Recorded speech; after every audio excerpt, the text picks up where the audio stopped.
Lideramos el camino de la opinión pública y buscamos que la cultura del debate alcance consensos y soluciones a los problemas de nuestro país.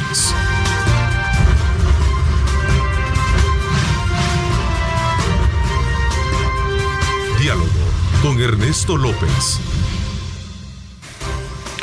Son las 6 de la mañana, 30 minutos. Bienvenidos. Qué placer enorme estar con ustedes a esta hora de la mañana. Saber que contamos con su presencia y preferencia para continuar nuestro esfuerzo de opinión periodística, llevándoselos a ustedes a través de esta franja que iniciamos desde muy tempranas horas de la mañana con nuestros noticieros. Bienvenidos a este día jueves. Vamos a tener desde luego un análisis económico de país. No podemos pasar por alto también esta noticia que el día de ayer en horas de la noche se conoció, donde la Fiscalía General de la República, en cumplimiento con hacer valer los intereses de la sociedad, ejecutó la orden de captura contra la alcaldesa de Soyapango en un operativo coordinado con la Policía Nacional, en la que desde luego se le acusa de varios delitos, entre ellos malversación de fondos, mala administración, entre otros atrasos en el tema de pago de salarios, y otros aspectos que se dieron ayer en el contexto también de la captura, como lo estamos apreciando en este momento. Se trata de ver obviamente un proceso que pone en relieve el tema de la buena administración, en este caso financiera, que deben de tener los municipios de cara a la formulación de políticas que no solo favorezcan a sus representantes, sino que también a los empleados de las comunas, ¿verdad? Como es el caso de la otra figura de apropiación indebida de cuotas laborales. Así es que son otra de las figuras que ahí se están manejando. Así es que este es un tema que no se puede dejar de abordar así brevemente con nuestro invitado, el economista Alfredo Milán, que va desde luego a darnos la oportunidad de poder hacer un análisis económico de país, pero también sin duda alguna un abordaje ligero sobre el tema de lo que representa una buena administración local en temas financieros para el desarrollo y bienestar de los salvadoreños. Don Alfredo, qué gusto tenerlo acá. Le agradezco muchísimo aceptar la invitación de compartir sus conocimientos con nosotros. Bueno, don Ernesto, para mí es un placer. Usted sabe que me tiene a su disposición todo el tiempo. Hemos compartido muchos de los temas de vigencia del país y su audiencia es parte muy importante del medio ambiente y del debate nacional que nunca termina, y que usted es uno de los directores dinámicos que está generando esa tendencia del cambio. Muchísimas Así es gracias. que le agradezco muchísimo. Yo sé que tenemos mucho que hacer y voy a tomar como punto de partida el análisis de la economía nacional que recientemente se publicó en uno de los matutinos nuestros, pero me gustaría de alguna manera conocer su opinión en términos de este caso muy en particular, el desarrollo local en un municipio a partir de una buena administración financiera, teniendo como base los pros y los contras a partir de los cambios que se generaron en cuanto al otorgamiento del FODES y asumir ciertas responsabilidades, en este caso la Oficina de Obras Públicas, de Obras Municipales, la DON, representa desde luego un ítem importante también en el desarrollo de una economía de país. No, yo coincido completamente con usted. De hecho, las alcaldías, las municipalidades son la fuerza viva de lo que es el interior del país. La economía nacional, desde luego, está comprendida precisamente por la extensión total de lo que es el Estado, y en este caso el Estado local está compuesto precisamente por las alcaldías. Acuérdense que las alcaldías vienen quizás antes de los gobiernos. Cuando la colonia nosotros tenemos los cabildos, sí, y en aquella época el debate se daba con el cabildo abierto, en donde el ciudadano tenía la oportunidad de debatir los temas de interés en épocas de la colonia. Así es que el cabildo, que en este caso estamos hablando de las municipalidades, indiscutiblemente son una parte, es la empresa del Estado. Realmente, así lo definiría, y yo creo que la pureza de lo que son el tema y el financiamiento, porque es muy importante también que las alcaldías tengan la opción de poder invertir y generar política interna. Así es que cualquier medida de que tienda a colocar a la alcaldía en una posición de total solvencia es lo que nos da los réditos y la posibilidad pues del desarrollo del país. Ahora, sin duda alguna, este tema del financiamiento para los municipios recurre o concurre hoy en día a partir de esta oficina, que es la que el Estado, a través de su solvencia fiscal, les otorga para el desarrollo. Y esto hubo un cambio, para bien o para mal, de acuerdo al mismo debate del cual puedo colocar sobre esta mesa, y lo hemos debatido quizás en No, sí, hablamos de los FODES, definitivamente, FODES, que tenemos... de lo que existió del FODES. Sí, correcto. El FODES sigue siendo, pero ya con una mínima... Con una mínima participación. Partida, ¿no? Presupuestaria. Correcto. Así es que concurro completamente con su opinión sobre la necesidad del saneamiento absoluto y total, por supuesto, del todo el tema municipal. ¿Una experiencia de esta naturaleza se puede observar en otras economías, según el examen que usted pueda tener y de su conocimiento? Bueno, mire, si la verdad... Bueno, los estados federales tienen su propio presupuesto. Los estados federales, como en caso de los Estados Unidos, lo que usted tiene de los estados, pero por naturaleza, desde la Constitución de los Estados Unidos, tienen las gobernaciones. Las gobernaciones es precisamente lo que controla completamente el estado de Florida, el estado de Massachusetts, California y lo demás, pero a su vez... hay todas las subdivisiones, hasta la más mínima, desde el punto de vista municipal. Cada pueblo pequeño tiene su propia municipalidad y funciona de una manera muy activa en la política partidaria. De manera que el Partido Demócrata suma precisamente su poder político a través de cuáles son las ganancias que tiene precisamente en todo lo que es el tema municipal. Así es que esa experiencia sin duda va a seguir siendo válida. Sienta un precedente desde luego para otras administraciones, ¿no? Para ponerle mucho énfasis y mucho cuidado al tema de las finanzas locales, porque este caso en particular emula mucho el tema también del exalcalde de San Salvador, Ernesto Mason, por lo cual creo que hay una figura que también se le ha procesado, que es el tema de la apropiación indebida de cuotas laborales, ¿no? Sí, ese siempre es un vicio que por supuesto se viene desarrollando por mucho tiempo, pero poco a poco yo creo que eso se va depurando y la necesidad que nosotros tenemos que para tener una buena administración tenemos que depurar. Yo creo que no hay otra función precisamente sino que ser estrictos en esa función. Y el otro reto que me parece también es que los partidos políticos deben de llevar candidatos probos no solo en la materia política, sino que en la buena administración. Porque al final un alcalde se vuelve el gerente de un equipo, ahora con los consejos municipales pluralistas, para gerenciar una administración. No solo eso, yo le puedo referir el caso de nuestros hermanos mexicanos. Recuerde que el alcalde de la Ciudad de México, en la tradición, era el candidato idóneo para ser el presidente de la República. Manuel Andrés, sí. Sí, definitivamente. Así es que es la pirámide de la política del poder. Pues que no nos podemos apartar de lo que se llama el poder. El poder es precisamente lo que determina nuestra función de poder hacer. Interesante. El presidente de la República, por cierto, en su cuenta de Twitter, colocó el siguiente mensaje: en El Salvador nunca se combatió la corrupción y mucho menos contra funcionarios del mismo partido de gobierno. Pero sí queremos avanzar como sociedad, pero si queremos avanzar como sociedad, debemos entender que esto es una necesidad y que es ineludible. Dice, hay que arrancar lo malo para que pueda crecer lo bueno. Hay ya un dispositivo de otras alcaldías también para poder enmendar el problema de la basura que se ha creado a raíz de la huelga que se habían realizado trabajadores en protesta por esta situación.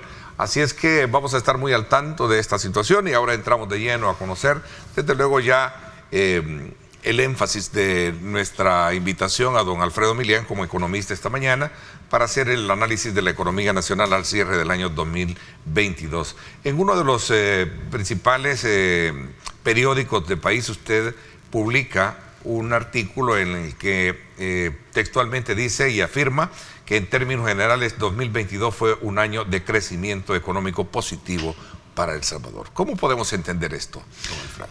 No, yo creo que lo que estamos haciendo ahora es cerrando un año que representó muchos cambios muy importantes. Por eso yo mencionaba lo que usted dijo, que podemos afirmar que en términos generales, ¿verdad?, el crecimiento económico para El Salvador fue positivo.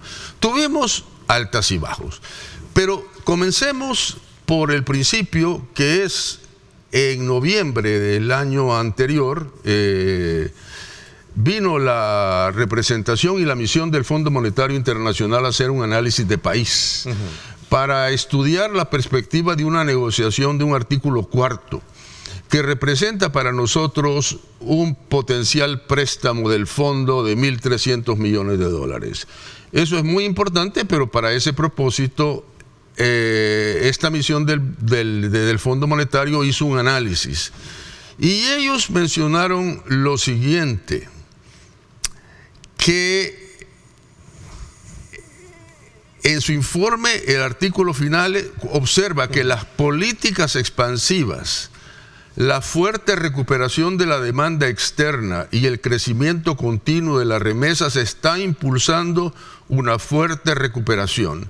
Esta recuperación, acuérdese que nace cuando se establece de que el país creció un 13%, el PIB salvadoreño a principios de año. Así cerramos, y eso por supuesto fue un impulso importante porque estábamos saliendo de una crisis económica.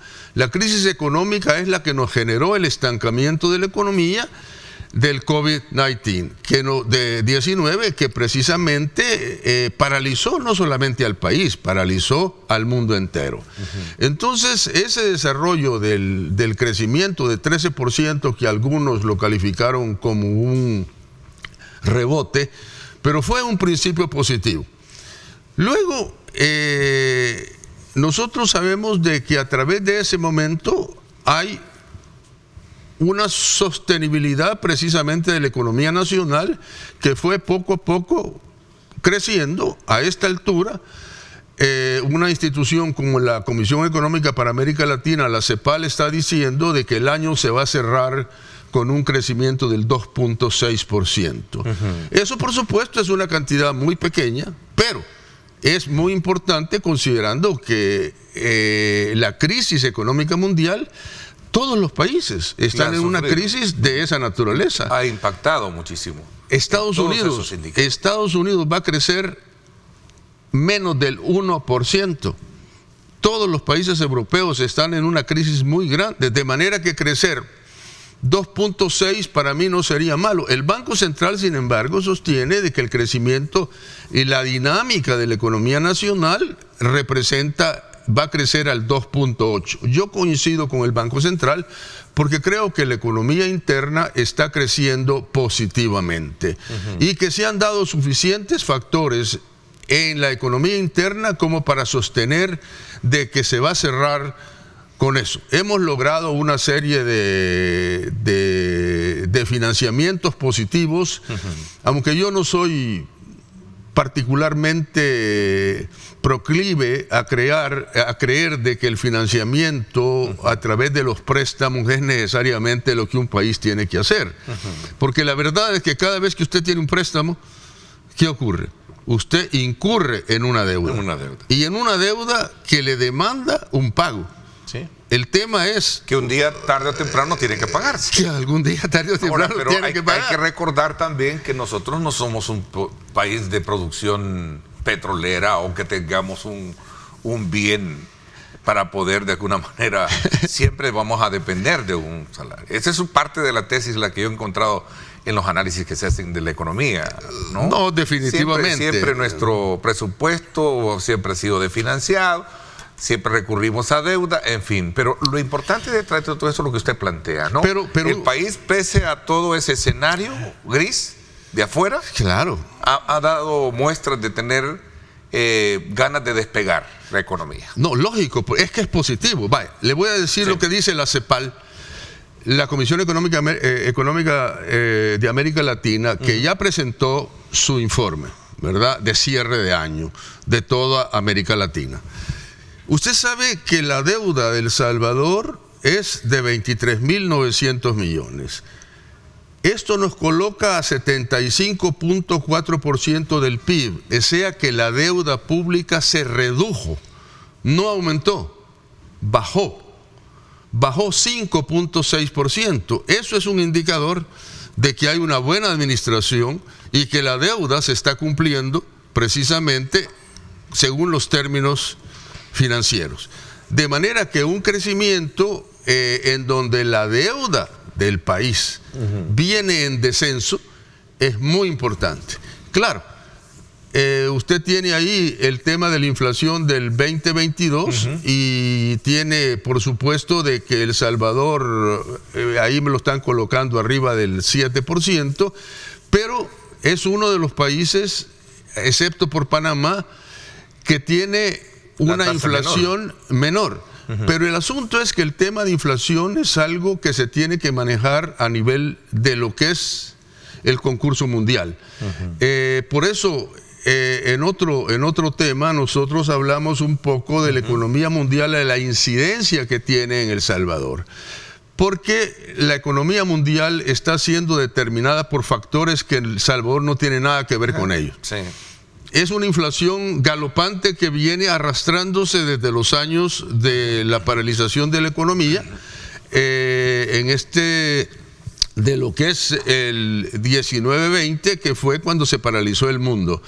Entonces, esa inflación que rompimos la cadena de suministros, eso elevó todos los precios. Claro. Y en este momento los precios, imagínense que llevó a los países, especialmente a Estados Unidos, que tiene una inflación de arriba del 8%, 8.1%, que determinadamente el Banco Central de los Estados Unidos tomó la determinación que tenía que subir las tasas de interés obligadamente. Sí.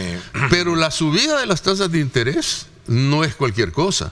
La subida de las tasas de interés hace una cosa muy importante, hace un encarecimiento del dinero.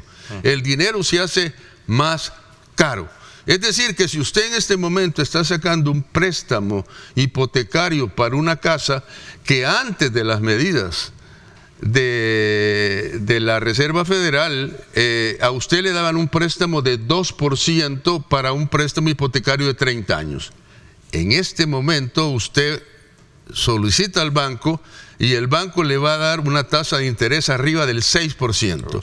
Es decir, que mucha gente que estaba dispuesta a invertir en bienes raíces ya no lo puede hacer. En los préstamos personales también. Usted quiere comprar un automóvil y le daban un préstamo personal al 2-3%. Ahora le están dando... Hablamos de la economía estadounidense. Sí, pero eso es real también en Europa. Pero ¿y en el caso nuestro? Y en el caso nuestro, ese es un tema. Es difícil, la tasa de interés acá es... ya de por sí, nosotros tenemos altas tasas de interés y uno de los problemas que podríamos tener es que el crecimiento del costo de la vida... decía Fusades que la canasta básica de El Salvador ha crecido en 30%. Es decir, en $30. Eso representa un crecimiento de la canasta básica de 14%. Sin duda, la canasta básica, comparado en países, la canasta básica de El Salvador todavía es transable, pero estamos muy lejos de la canasta básica ideal en El Salvador, porque la Comisión del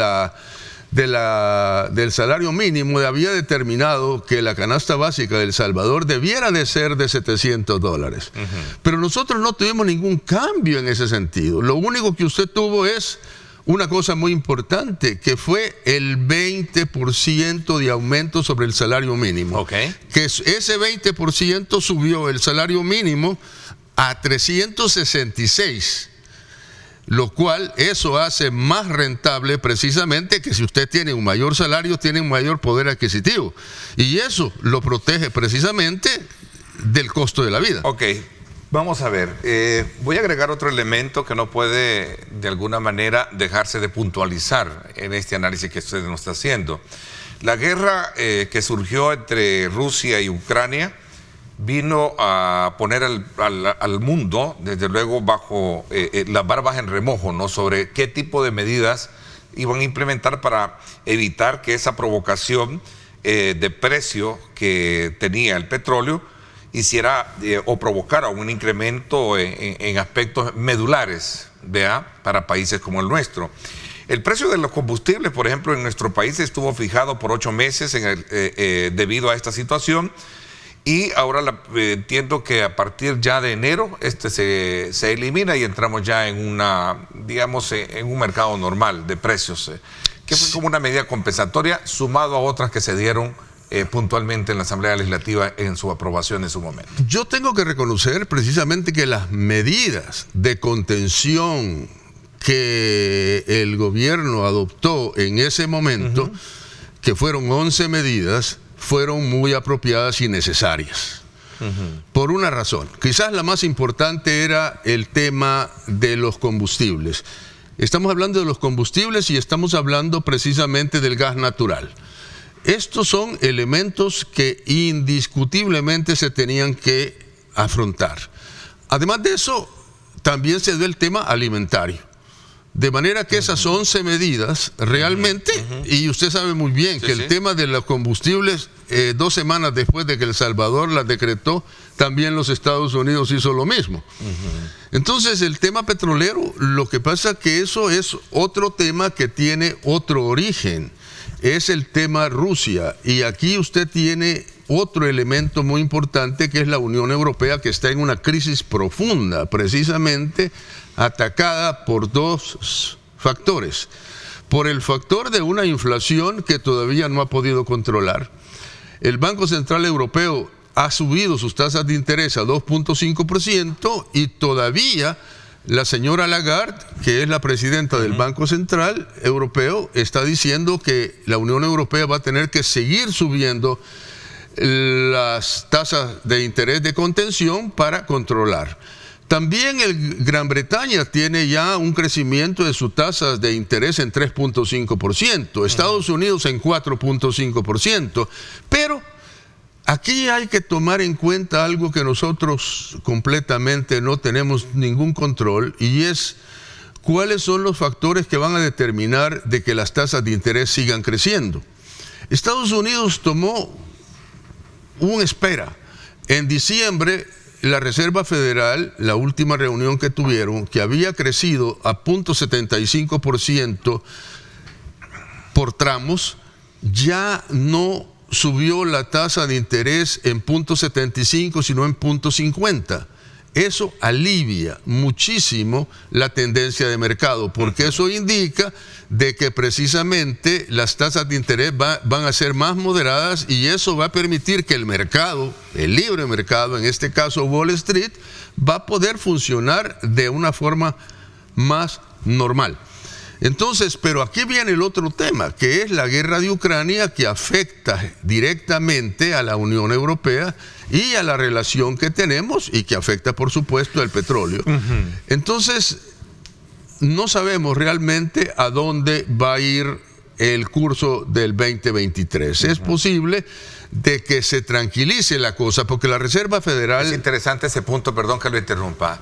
Usted dice que el 2023 es impredecible, entonces, todavía bajo ese oscuro, digamos, escenario que se describe. Sí. No podemos tener con certeza que puede ser un año de mucha recuperación, de mucha apuesta. El mercado está esperando de que haya una recuperación porque hay un alivio. Y el alivio se lo tiró el Banco Central de los Estados Unidos cuando dijo, mire, ya no voy a seguir subiendo 0.75, sino que voy a subir 0.50. Eso quiere decir que la Reserva Federal, en este caso, por eso le mencionaba, ¿sí?, hay otros factores. La tasa de desempleo, por lo menos en Estados Unidos, que es fundamental para la proyección económica, es menor del 3%. La demanda laboral en Estados Unidos ha aumentado. Eso quiere decir que la perspectiva de empleo aumenta. Okay, hablemos. Además, los índices de crecimiento de la industria son importantes. Entonces, todo esto suman, y el Banco Central de los Estados Unidos, la Reserva Federal, el señor Powell, lo que hace es ver cuáles son las fuerzas determinantes en la economía de los Estados Unidos, no solamente la inflación. Ok, veamos la economía local. ¿Sí? ¿Qué está pasando en la economía local? ¿verdad? Empleo, Sí. inversión. Usted dice acá, dice, por causa de la dolarización, lo acaba de escribir usted. Sí, sí, sí. Por causa de la dolarización, El Salvador es el país que menos crece en la región en la última década. Correcto. Vamos a hablar de eso cuando regresemos. De acuerdo. ¿Sí? ¿Le parece? De acuerdo. Hay niveles de inflación, ¿cómo controlarlos? Ya hablamos de que el combustible llega hasta hoy, diciembre. Se proyecta que para el próximo año, es decir, ya dentro de unos próximos días, estamos ya en el próximo año, estaría colocándose la primera piedra en 3 grandes proyectos de país, ¿verdad? Como es el desarrollo en el oriente del país con el aeropuerto, el viaducto de Los Chorros, y no recuerdo cuáles son las otras obras de gran magnitud que se están haciendo. ¿Cuál es la expectativa? Porque el salvadoreño que nos está viendo en este momento, interesante el análisis macroeconómico que estamos haciendo, pero nos interesa también conocer de una persona docta en la materia como usted, saber cuál es la apuesta que se tiene desde el punto de vista de sus datos para poder generar empleo, incentivar la inversión privada, pública, entre otros aspectos en este balance positivo que estamos haciendo de país. ¿Le parece? Voy a hacer una pausa y regresamos con estos y otros elementos importantes. Son las 7 de la mañana en punto. Gracias por estar con nosotros.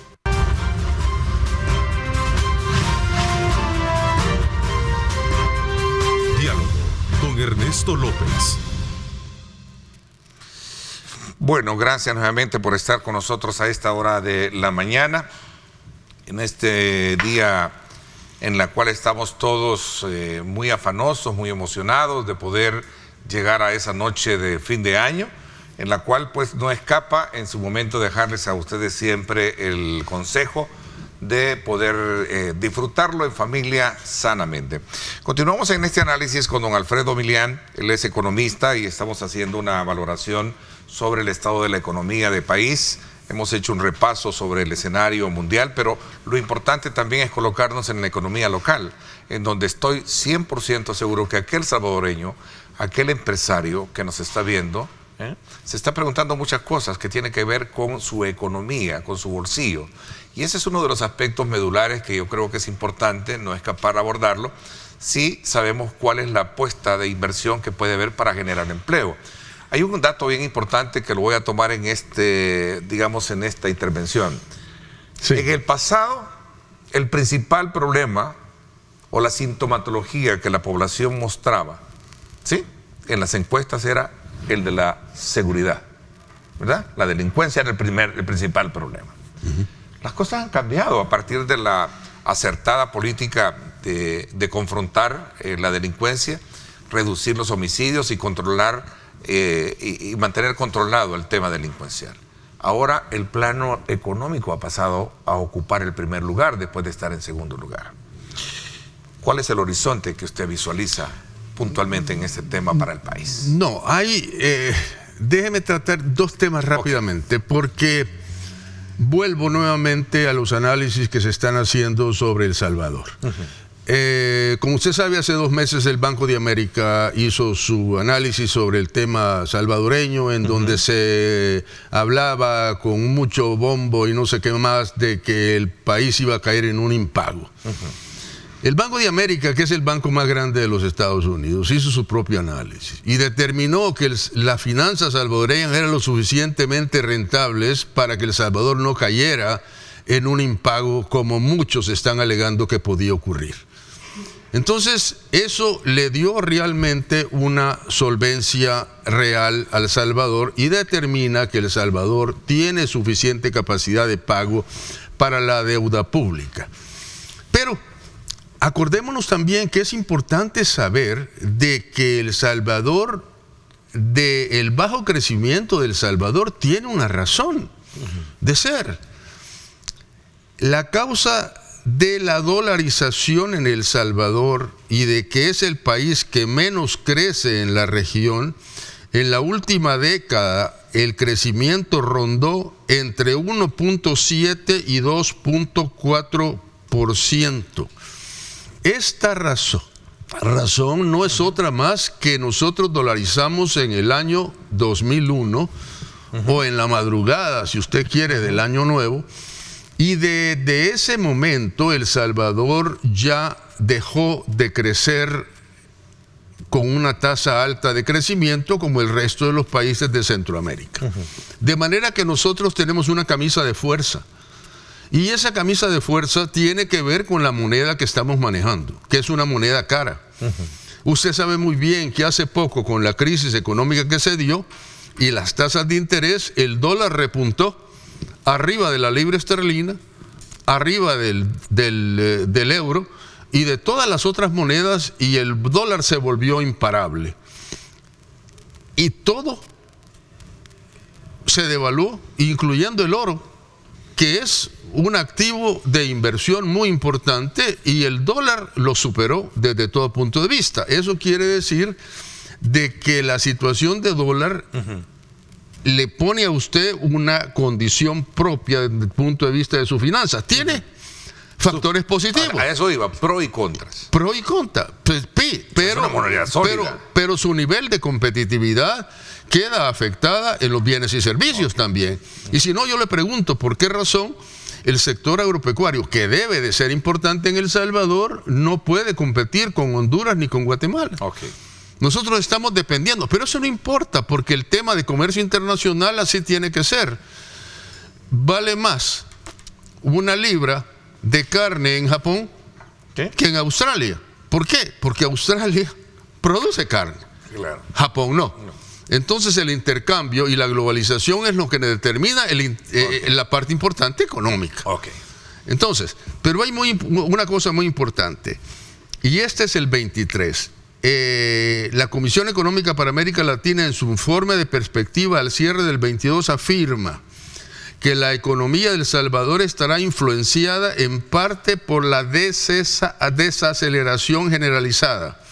Dice que después del dinamismo registrado en el 2022, El Salvador muestra un agotamiento de efecto rebote del 2021, cuando El Salvador cerró con un 13% de crecimiento. También opina que la economía salvadoreña sufrirá una desaceleración con un crecimiento de 1.6%, colocándola en las tendencias de las tasas registradas previo al 2014. Entonces, la CEPAL está diciendo que vamos a crecer apenas 1.6%. Ese es el punto del 23. ¿A dónde va a estar la economía salvadoreña? Y si vamos a poder superar ese 1.6 o vamos a llegar a un crecimiento como el de cierre que vamos a tener de 2.6. ¿Cómo se traduce eso en el espíritu de optimismo que debe de tener un empresario en este día que nos está viendo, en este momento, para saber que sus inversiones están garantizadas desde el punto de vista de que la economía salvadoreña se va a mantener bajo ese canon de dinámica? Que si bien es cierto, no es grande, pero se mantiene, ¿no? Por lo que escucho es decir, la fortaleza de la economía salvadoreña es fuerte. Y el salvadoreño promedio que nos ve también, saber que va a haber empleo. Por supuesto. ¿Y de qué depende el empleo? De la inversión. Es decir, que la inversión pública, y usted mencionó hace un momento los chorros, usted mencionó hace un rato Oriente, usted mencionó otros temas importantes. En Estados Unidos, el tema de la inversión pública es el más importante porque es el que genera empleo. Empleo genera ingreso. Ingreso implica demanda, y demanda precisamente es lo que hace crecer la economía. Entre más empleo nosotros generemos, más crece la economía porque el poder adquisitivo sube. El problema que nosotros tenemos como país en vías de desarrollo es que tenemos población demasiado bajo nivel de ingreso. Y lo que nosotros tenemos que hacer, no podemos seguir con los ingresos que tenemos. La canasta básica, acabamos de hablar de la canasta básica, es insuficiente para que una familia salvadoreña pueda tener recursos para poder crecer económicamente. La razón de por qué Estados Unidos y los europeos son grandes es porque el poder adquisitivo de su población es grande. Es decir, que tienen suficiente dinero para poder comprar y transar. Eso es el tema, y nosotros que tenemos poco, lo que tenemos que hacer es hacer crecer precisamente esa población de cerca de 7 millones de salvadoreños integrados a una diáspora importante. ¿Qué es lo que nosotros tenemos? La inversión pública de El Salvador es positiva, claramente. La inversión en vivienda en El Salvador de Casalco es importante, claro. ¿Cuánto entra en factor turismo en El Salvador? Es importante. Remesas.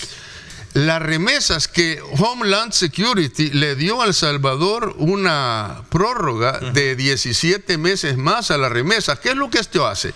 ¿Quién le da la liquidez a la población salvadoreña de consumo? Las remesas. ¿Y por qué las remesas siguen siendo importantes? Es que nosotros tenemos ese equilibrio, ¿se da cuenta? Entonces nosotros, digamos, en el 2023 vamos a tener las remesas familiares, porque estamos hablando de 17 meses. ¿Qué es lo que nosotros tenemos que aumentar? Por supuesto, todos los bienes y servicios y las exportaciones. Eso es lo que a El Salvador le da esa ventaja. El Salvador está en un buen puesto de ser un país productivo. Ahí es donde vamos, porque precisamente, ¿qué son los bienes y servicios? Los bienes y servicios es su capacidad de poder generar exportaciones y tener el ingreso. Claro, nosotros tenemos algunas limitaciones desde ese punto de vista, pero por ejemplo los productos tradicionales siguen siendo importantes. Nosotros le vamos a tener que hacer frente al 2023 con un tratado de libre comercio con China. Y eso es muy importante. ¿Por qué? China nos está exportando a nosotros una gran cantidad de bienes importados y nosotros vamos a tener que buscar un mercado en China para que nuestros productos, no solamente azúcar y café, sigan creciendo en el mercado chino y que nosotros podemos tener un equilibrio comercial con ese país. Es un país muy importante que nos está dando a nosotros muchos beneficios. Y eso es lo que nosotros tenemos que aprovechar. ¿Cómo se va a manejar esa relación con China? No solamente con los beneficios que ya tenemos, por supuesto, cuando China nos dice que nos va a regalar un estadio de 50,000 puestos, cuando nosotros tenemos un aeropuerto, cuando tenemos una biblioteca, y que quede claro, eso no nos cuesta un solo centavo. Hay una parte complementaria en un donativo, porque usted tiene que poner su parte. Es decir, el Puerto de la Libertad no solamente recibió el beneficio de un parque de diversiones, sino que tiene que invertir en personal y una contraparte. Eso es básico en cualquier donativo del Estado. Pero por supuesto la relación con China va más allá. Va más allá porque entra directamente a una serie de figuras económicas con las zonas económicas especiales que se pueden proyectar en el Oriente, que van a generar crecimiento y van a generar exportaciones.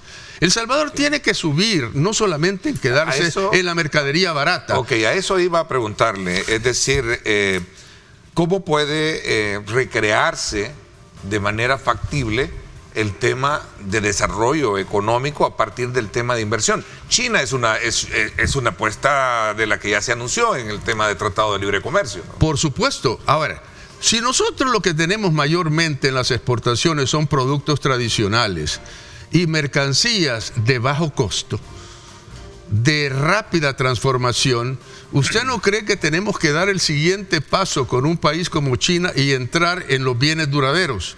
Nosotros producimos refrigeradoras, computadoras, claro que no. Nosotros tenemos que entrar en el nuevo nivel, de la producción de los bienes duraderos y entrar en eso precisamente en relación con un país como China. En ese mismo, digamos, escenario, le voy a preguntar de manera directa, porque este ha sido un tema polémico que ha despertado, digamos, valores positivos y algunas críticas. En el tema del Bitcoin, ¿ha sido positivo o negativo o no se le ha sacado el provecho necesario? Esa es la pregunta importante, porque aquí, en este caso, nosotros sabemos que los criptoactivos, que es lo que se ha generado en los últimos 15 años, digamos, esto ha tenido su espacio y ya son parte del mercado. no estemos hablando de El Salvador, porque El Salvador es un país pequeño. Si lo único que El Salvador hizo fue constituir una moneda y un activo en el mercado que se llama Bitcoin. Pero hablemos del mundo. El Bitcoin en el mundo es sumamente importante y es parte del mercado. Si usted puede observar los índices de Wall Street, el Dow Jones, el S&P 500, Nasdaq, el Russell, en este momento el mercado está en rojo. De acuerdo. ¿Y qué es lo que está pasando con el Bitcoin? Sigue esa tendencia de esa caída de mercado. ¿Por qué?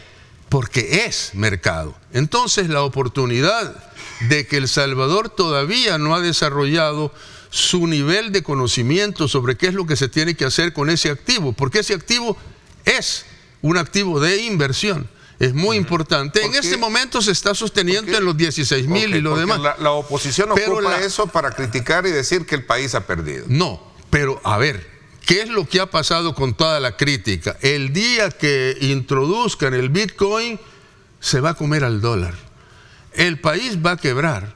El país con el Bitcoin se va a meter todos los narcotraficantes a transar con eso. Y entonces va a generar una quiebra en El Salvador. El señor Hanke, que es un neoliberal en Washington, que dijo que el día que el Bitcoin entrara, todos los índices de crecimiento de El Salvador iban a bajar.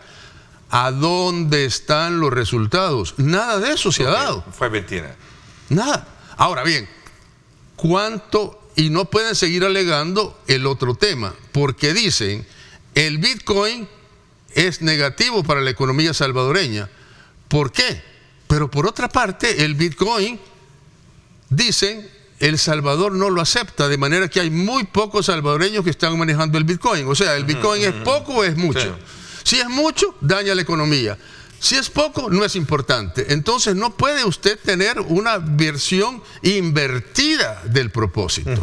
Invertir es decir, el Bitcoin nadie lo acepta, pero por otra parte, el Bitcoin va a quebrar la economía. ¿Qué dice usted? Voy a correr en el tiempo. Ahora, pero es importante el tema de la tecnología que tenemos. La tecnología de Bitcoin está aquí para quedarse, no solamente en El Salvador, en el mundo entero. Ok, ¿el país puede caer o no en un impago, como dice la oposición? Para nada. Y no le digo si el Banco de América, no lo dije yo, el Banco de América lo dijo, de que El Salvador tiene suficiente recurso financiero para poder solventar. El Salvador lo que hizo fue renegociar una deuda, en donde hizo un ahorro de 288 millones en la compra de los bonos. Y con esos 288 es lo que se va a utilizar para pagar la deuda de los 800 millones en enero del próximo año. De manera que El Salvador hizo una buena medida en renegociación de deuda, porque usted siempre renegocia deuda. Tiene, lo que más se ocupa es lo que se llama el rollover, es decir, tiene una deuda vieja. ¿Qué es lo que hace usted con una deuda vieja? Ya le está afectando los intereses, usted renegocia la extensión. La extensión de una deuda le va a representar un mayor costo, de mayores intereses, pero puede conseguir una deuda nueva y pagar la deuda vieja, que es precisamente una de las medidas que hizo El Salvador recomprando su deuda. ¿Qué hizo después El Salvador? Emitió nuevos bonos. ¿Para qué le van a servir esos nuevos bonos que ya se tiraron al mercado, que son los bonos Volcán? Para pagar la deuda del 25. Ok, no puedo pasar por alto preguntarle su opinión con relación a la reforma a la ley de pensiones. ¿Ha sido bueno o malo lo que se ha hecho? Porque también eso ha despertado un debate entre quienes creen que ha sido positivo, entre quienes no lo es. Mire, yo no sé usted, yo caí, lamentable o no lamentable, en el INPEP. Yo estoy en cuenta individual. En serio, sí. Entonces, lo que le quiero decir es esto. Yo creo que la ley y la reforma de las pensiones es positiva, definitivamente, porque va a nivelar en gran medida los recursos de la inversión de esos fondos. Muchos han atacado de que el Estado va a utilizar esos fondos corruptamente, pero no es cierto. Lo que pasa es que el bajo rendimiento de los fondos de pensiones es por la baja inversión que tenemos. Le genera poco activo. En otros países, usted invierte en el mercado, en lo que se llaman blue chips, en los altos niveles de seguridad que usted tiene para solventar el tema de las pensiones. De manera que si usted logra, como dice la reforma de la ley, yo no la conozco porque creo que se va a dar a conocer hasta el próximo mes, cuál va a ser realmente el aumento real de las pensiones y la sostenibilidad de vida. Porque a usted lo que le importa es esto. Yo estoy en el INPEP con muy bajo rendimiento, pero ¿sabe qué? Por poco que sea, es vitalicio. Si yo estuviese en una AFP, mis ahorros duran lo que dura el tiempo de mi ahorro. Exactamente. Entonces, ¿usted hubiese recomendado crear un actor más competitivo, opcional? Como la INPEP, es decir, como la INPEP, pero modernizado. Okay. Definitivamente que sí. Okay. ¿Por qué? Porque es el Estado el que lo garantiza. Okay. Me quedo con el sabor a seguir en este análisis. Lo voy a comprometer para que en los primeros días, a mediados del próximo año, que ya es la otra que ya estamos la otra, podamos estar acá, desde luego, haciendo este examen sobre la economía del país, porque creo que de ella pende mucho, ¿verdad? El espíritu emprendedor, el espíritu de aquellos empresarios que están, desde luego, apostándole. Y por supuesto la proyección de desarrollo para la nación. Muchísimas gracias por habernos acompañado. Bueno, muchas gracias, don Ernesto. Nos quedaron muchos puntos. Muchos temas sobre la mesa, pero prometo que lo vamos a abordar más adelante. De acuerdo. ¿Verdad? ¿Les parece? Me parece. Muchísimas gracias. Me voy a la pausa. Cuando regresemos, vamos a conocer detalles del plan vacacional que tiene, desde luego, desarrollando el Viceministerio de Transporte. Estará con nosotros el licenciado Nelson Reyes y vamos a hablar acerca de un balance del plan vacacional y aspectos que tienen que ver con recomendaciones importantes. Pausa y regresamos con más.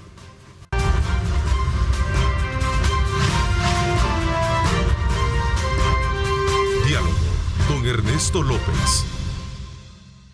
Bueno, gracias nuevamente por estar con nosotros a esta hora de la mañana. Vamos a darle paso a nuestra segunda parte del programa para conversar con el viceministro de Transporte de Honor, el licenciado Nelson Reyes, con quien vamos a hacer un balance sobre las actividades de verificación que ha tenido la institución de cara a favorecer condiciones de seguridad para los salvadoreños con motivo de esta época de Navidad y fin de año. Así es que bienvenido, viceministro, gracias por acompañarnos. Muchísimas gracias, Ernesto. Gracias por recibirme y un saludo a toda la población que nos está sintonizando.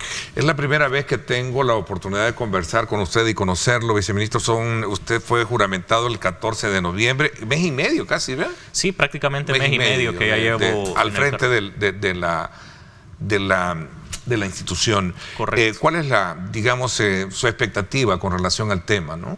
Bueno, obviamente, pues cuando se me pide que colabore con esta cartera del Estado, yo con muchísimo gusto, pues estoy dispuesto a trabajar en conjunto con el Ministerio de Obras Públicas y de Transporte para poder buscar soluciones al tema del transporte en el país, al tema de la seguridad vial, que es algo sumamente importante, sobre todo para estas fechas en las que nos encontramos, que sabemos que pues se disparan las estadísticas en cuanto a siniestralidad vial, ¿verdad? En estas épocas de fin de año.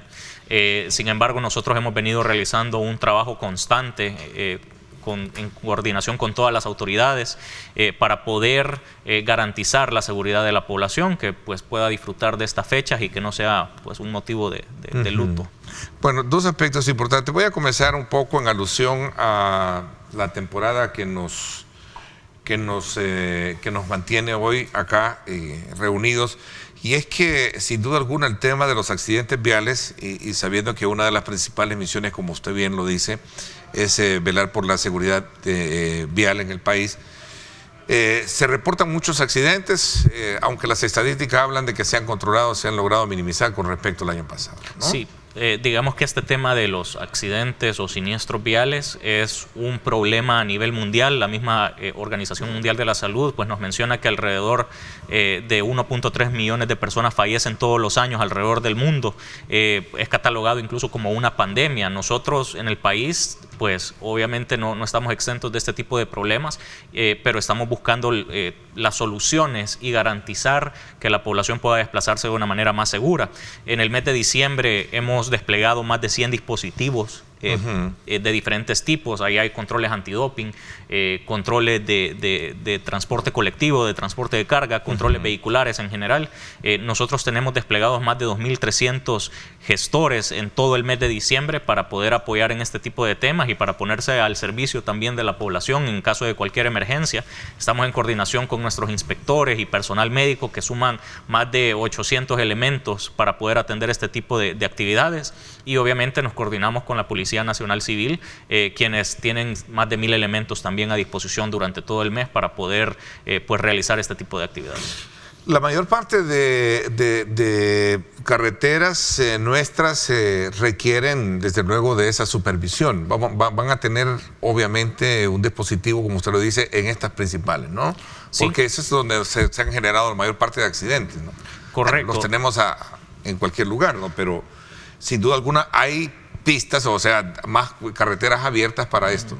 Sí, correcto. De hecho, bueno, sabemos que para estas fechas la gente aprovecha las vacaciones, sí, los asuetos, así como los que se acaban de declarar para el 26 y para el 2, me parece que es, ¿verdad? Para el 2 de enero. Que tenemos el asueto. Que tenemos el asueto. Entonces, para estas fechas, de por sí, pues la actividad comercial se incrementa. Hay muchísima gente queriendo aprovechar descuentos, ir a comprar regalos para sus seres queridos, o de repente personas que viajan al interior del país a visitar a sus familias.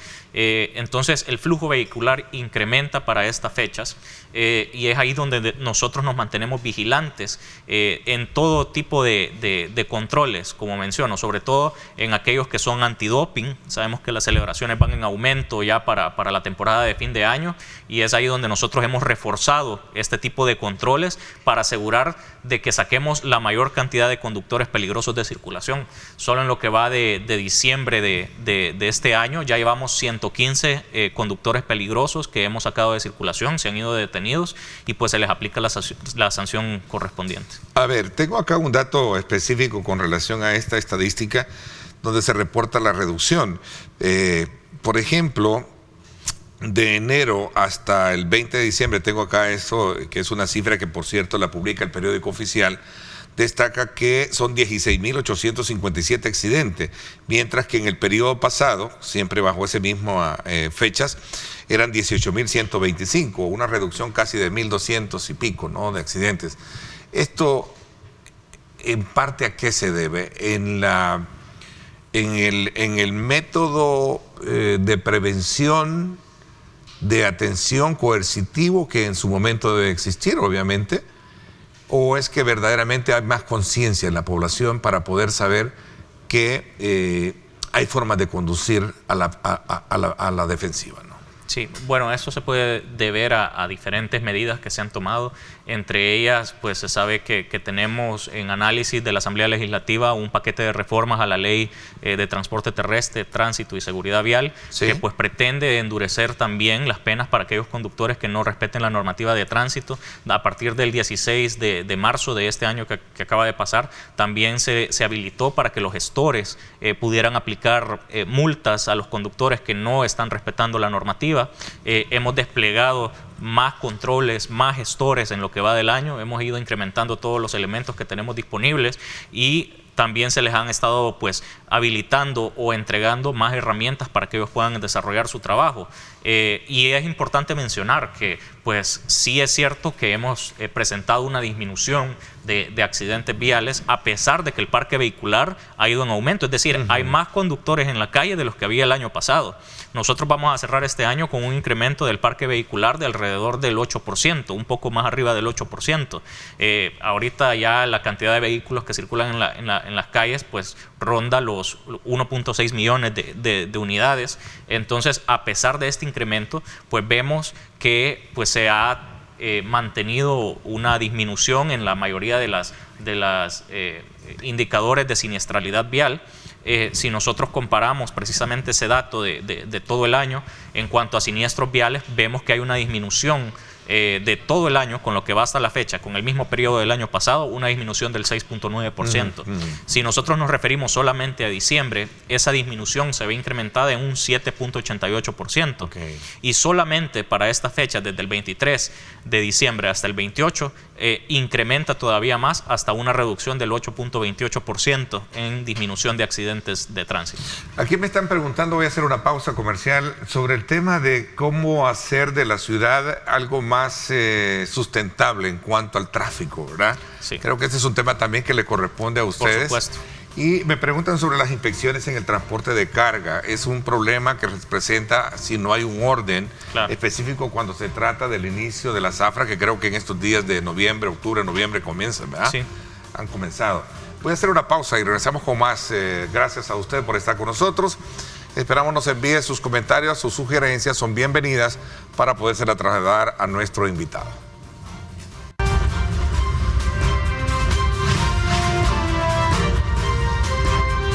Diálogo con Ernesto López. Bueno, gracias nuevamente por estar con nosotros a esta hora de la mañana. Hablábamos acerca del tema de los congestionamientos, que cómo hay algún plan en particular para poder subsanar una problemática que no solo pasa en nuestra sociedad, sino que también en muchas ciudades en el mundo, ¿verdad? Que tenemos una sobrepoblación. Y usted mencionaba el tema de la cantidad de vehículos que han entrado al parque, ¿verdad? Vehicular. Correcto. Y que esto representa sin duda alguna un gran reto, porque también está el colapso de nuestras calles. Sí, correcto. Pues sí, definitivamente a nosotros como Viceministerio de Transporte nos atañe este tema del incremento del tráfico. Sabemos que hay múltiples factores que juegan en contra cuando estamos hablando de este tema, pero definitivamente que nosotros tenemos diferentes intervenciones que ya están planificadas para el siguiente año para poder paliar este problema. Un problema tan complejo como este, que involucra a toda la población, porque al final mucha o la gran mayoría de gente pues se moviliza por medio de vehículos automotores, ya sea en transporte público, que es el que ocupa el 70% de la población, o pues vehículos particulares. Sabemos que pues la cantidad de vehículos ha ido en aumento y es necesario buscar una salida, una solución para este problema del tráfico que cada vez se va incrementando y pareciera que las calles no dan abasto. Obviamente se están construyendo en conjunto con el Ministerio de Obras Públicas diferentes intervenciones, ya sea bypass o expansiones de carretera, sobre todo en los principales puntos de acceso de la ciudad capital. Sin embargo, no nos podemos quedar solamente con construir calles o expandirlas. Sabemos que no importa el tamaño que se le dé a una carretera, de todas maneras, siempre la demanda pues, de esa vía pues, va a ser alcanzada por la cantidad de vehículos y se va a ver colapsada. Solo sería cuestión de tiempo, ¿verdad? Entonces, eso vuelve necesario de repente buscar alternativas como mejorar el servicio de transporte público que actualmente se le presta a la población, incrementar también el número de elementos de gestores de tráfico, ofrecerles pues más capacitaciones en cuanto al manejo de solución de conflictos, gestión de crisis, normativa de tránsito, para que ellos tengan todas las herramientas necesarias a la hora de pues estar realizando sus labores. Tengo esta imagen que nos está en vivo desde el sector del ingreso hacia Santa Tecla, viniendo de Los Chorros, y vemos ahí el aparcamiento, a un lado el parqueo de ciertos vehículos. Que quieras o no, pues también es parte de lo que representa a veces, ¿no? El tema del ordenamiento. Claro. Hay un tema muy en particular que a manera de ordenanza de la policía, perdón, de la alcaldía municipal, vamos a concentrarnos en San Salvador, pero tomándolo como punto de ejemplo, porque esto pasa en otras ciudades nuestras. San Miguel tiene un problema de congestionamiento, me lo decían recientemente unos amigos en el oriente del país. San Miguel tiene un problema de congestionamiento tremendo, sí, ¿verdad? Y para eso se han creado los famosos bypass. Santa Ana lo tiene, Sonsonate lo tiene, etc.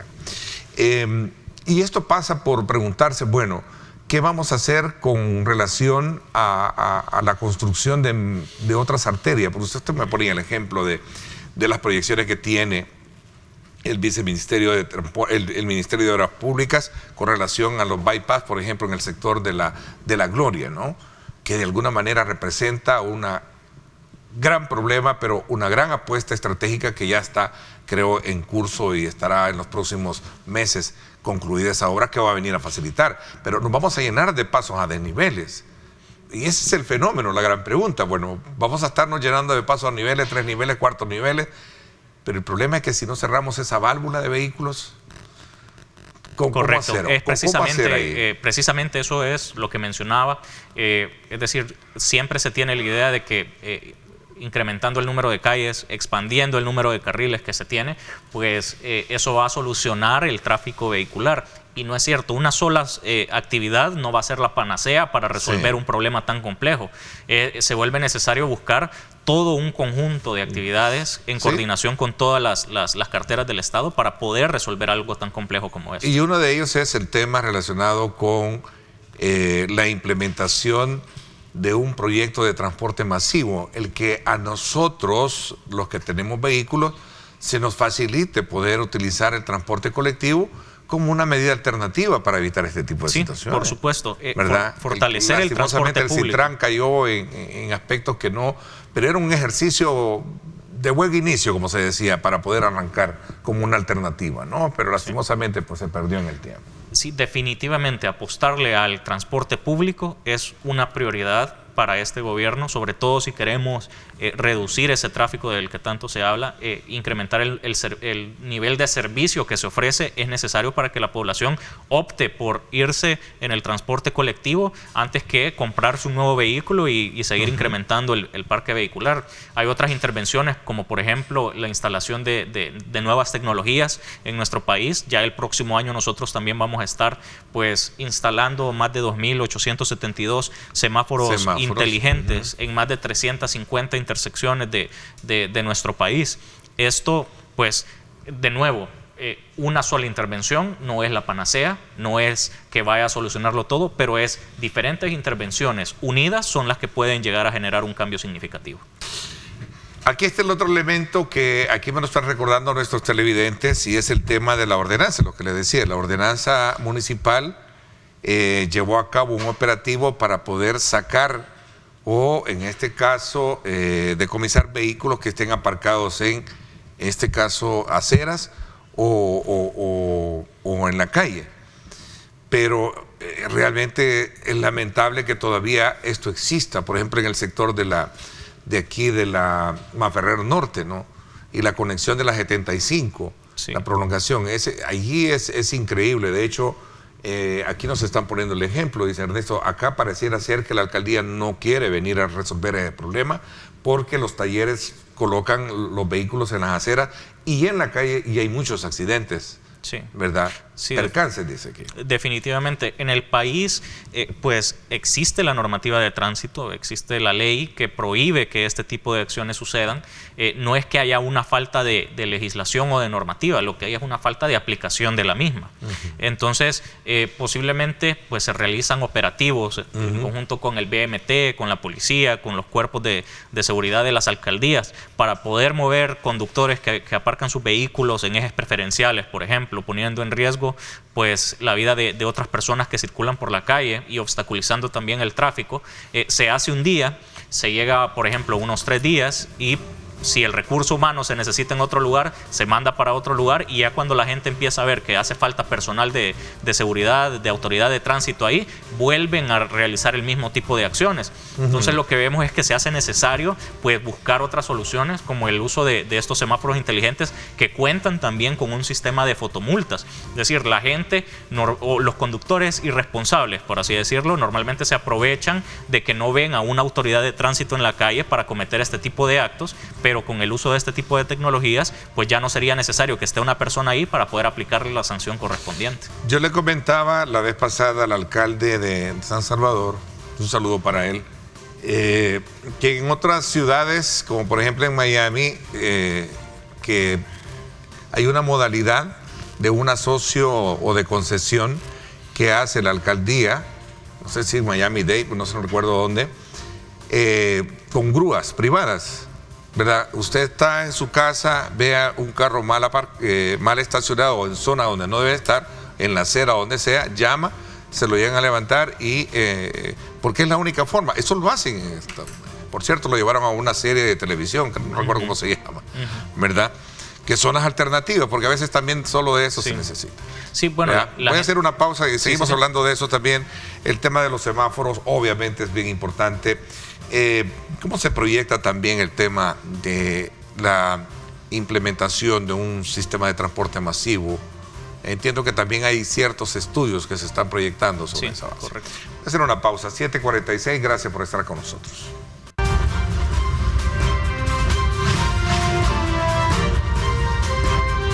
Diálogo con Ernesto López.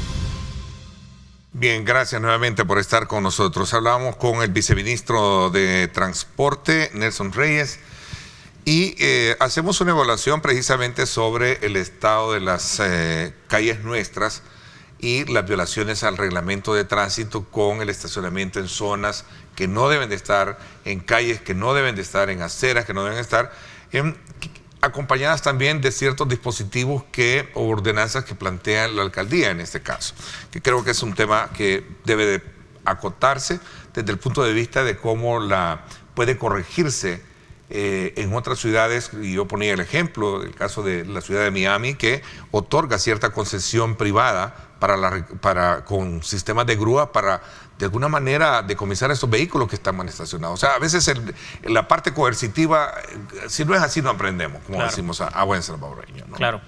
La parte coercitiva obviamente es importante. Sabemos que en este momento hay un paquete de reformas en la Asamblea Legislativa que contempla también el incremento en el monto de las multas por pues infringir la normativa de tránsito. Esto me parece que es sumamente importante, sobre todo de una ley que no ha sido actualizada en cuanto a esos montos desde hace décadas. Incluso en la misma ley se menciona ya las multas en colones, ¿verdad? La más grave de todas es la de 500 colones, que son los $57.14 que se conoce ahí como la multa muy grave. Esto obviamente es necesario, pues, reforzar este tipo de medidas, incrementar las multas. Sabemos que esto sirve para disuadir también a que las personas cometan este tipo de actos. Y, por supuesto, pues, mejorar la forma en la que se aplica este tipo de normativa, ya sea por medio de incrementar el número de gestores que ahora también pueden sancionar a los conductores, como la implementación de las nuevas tecnologías como las que estábamos hablando. Ahora, este tema de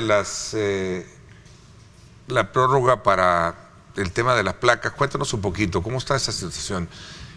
¿Cuál es la razón? Bueno, sabemos que básicamente dentro de poco se iba a vencer la validez que tenían las placas en nuestro país. Eso iba a significar que las personas tenían que abocarse, pues, al BMT, a hacer tracen para poder hacer la renovación de sus placas y pagar la correspondiente cuota para poder, pues, hacer ese cambio. Sin embargo, sabemos que estamos saliendo de una crisis económica actualmente que, pues, se ha golpeado muchísimo el bolsillo de los salvadoreños. Se vio afectada la cadena de suministros a nivel global debido a esta misma crisis y a la pandemia. Entonces eso ha hecho que se incrementen los costos de la vida alrededor del mundo, y como una medida para poder aliviar un poquito esta presión que se siente sobre el bolsillo es que, pues, se decidió también que no se iba a solicitar que se actualice las placas este año que viene, sino ofrecer una nueva prórroga para poder, pues, mantener un poquito ahí aliviada el bolsillo de la familia salvadoreña. Me preguntan acá sobre, se ha contemplado a raíz del fracaso que hubo con el Citran, que a pesar de los problemas generó cierta expectativa positiva para el desplazamiento desde el oriente de la capital hacia El Salvador del mundo, ¿se ha contemplado implementar un proyecto similar que no tenga la contaminación política que en su momento tuvo, para evitar todos los problemas a futuro? Sí, claro que sí.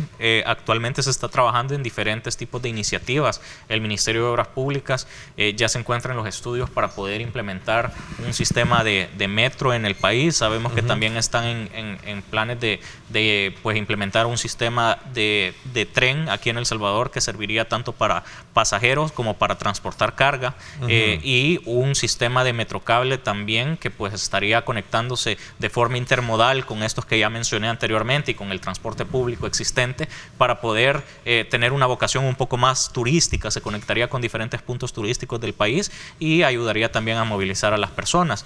Lo que se está buscando en general y en conjunto también con la promoción del uso de la bicicleta por medio de la habilitación de espacios y de mobiliario urbano para poder conducir la bicicleta de forma segura, pues lo que se está buscando es generar todo un sistema de transporte intermodal sostenible, porque también se busca que las nuevas tecnologías en cuanto a movilidad eléctrica sean incorporadas en todas estos proyectos de los que estamos hablando. Entonces, todo esto lo que busca es generar conexión intermodal para que las personas puedan desplazarse de manera segura, de manera rápida, desde sus hogares hasta su trabajo, ¿verdad?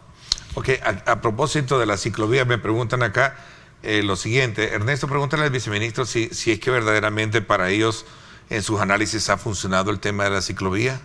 Recordemos que esto es parte de un cambio cultural que se está buscando. Evidentemente no se puede obligar a nadie a utilizar la bicicleta, pero lo que sucede es que si nosotros no habilitamos este tipo de espacios, lo que sí estamos haciendo es obligar a que la gente pues se vea en la necesidad de seguir utilizando el vehículo. Nosotros como Estado tenemos la obligación de facilitar este tipo de infraestructura, de espacios seguros para que las personas puedan movilizarse con la bicicleta. Sabemos que no es un cambio que se va a dar de la noche a la mañana, pero sabemos que no se va a dar nunca si no se hace este tipo de intervenciones. Aquí me dicen, en el caso del San Benito, me dice, han permitido ya hacer uso en horas pico de este carril. Claro, han habido diferentes intervenciones y dependiendo de cada una de las calles es que se determina cuál es la mejor solución que se puede dar. Hay, por ejemplo, ciertas zonas donde en lugar de poner la ciclovía utilizando el espacio de la calle, digamos, pues se habilita la acera, ¿verdad? Delimitando también y marcando una senda para los ciclistas, para que puedan utilizarlo en conjunto también con los peatones.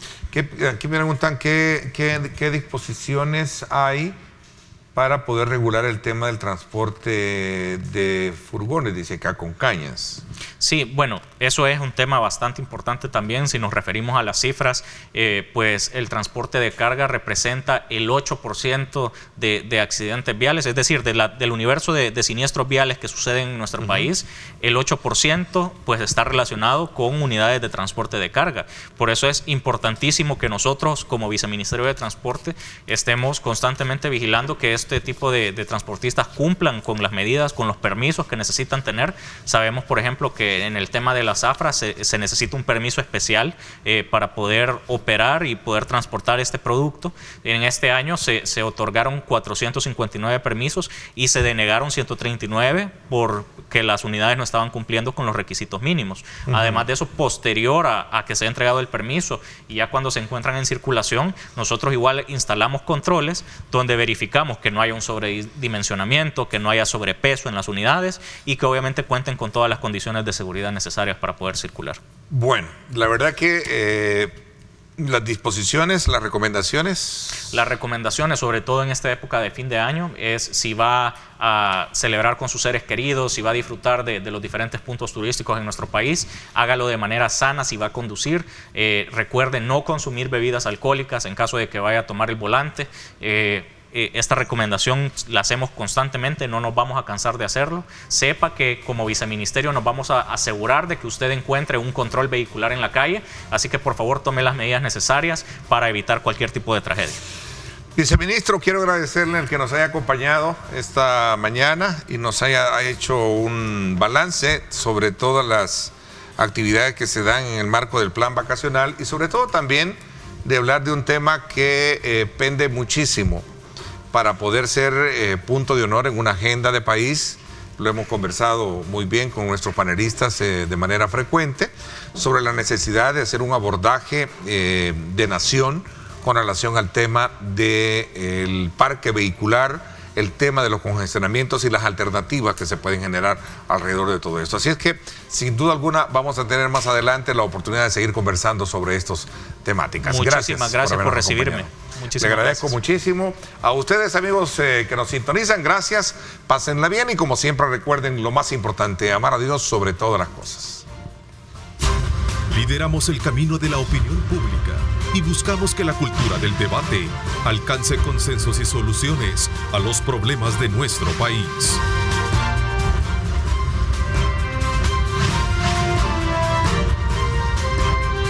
Diálogo con Ernesto López.